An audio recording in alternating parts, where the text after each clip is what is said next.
Şu an kayıtta. Dur bakayım. Evet, söyleyebilirsiniz. Amanos Dağları'nda Cebel Şelalesi'ndeyiz şu anda. Biraz yüksek sesle söyle. Ben geleyim bağırarak. Dur bakayım. Şöyle nasıl yapıyor? Şu anda Amanosların Cebel Şelalesi'ndeyiz. Tekrar.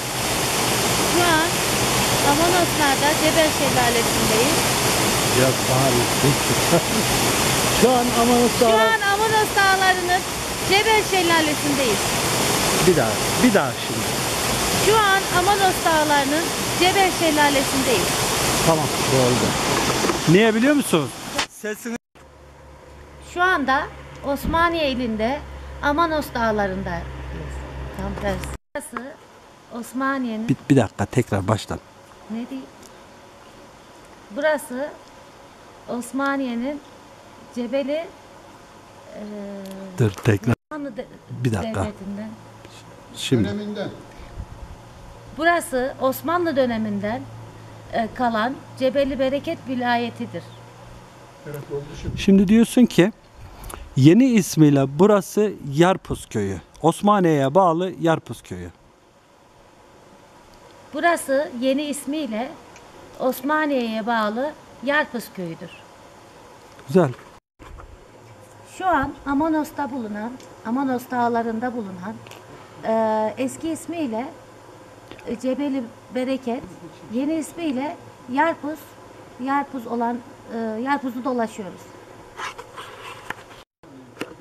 Şu an Amanoslar'da bulunan Cebeli Bereket adı verilen yeni adı Yarpuz olan köyü dolaşıyoruz. Bir kez dur. Tekrardan yapalım. Ne diyelim?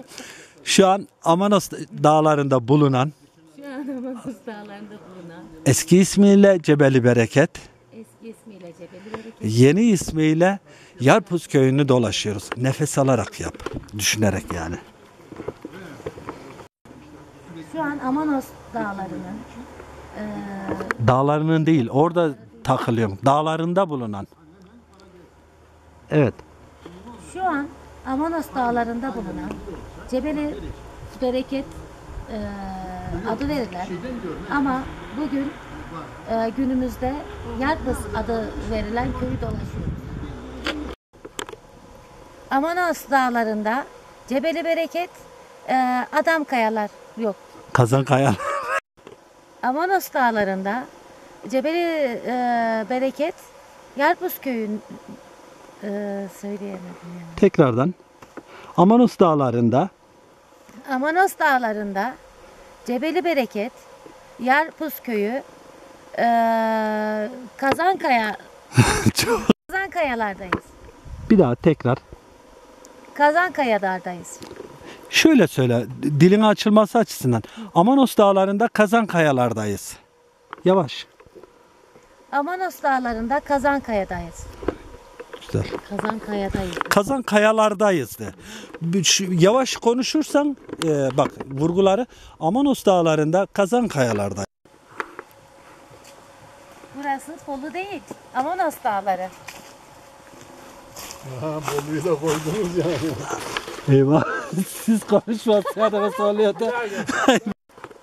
Amanos Dağları'nın Antep bölgesindeyiz. Şu anda Hınzır'ı dolaşıyoruz. Hınzır'ı yaylasını dolaşıyoruz. Dur, olmaz.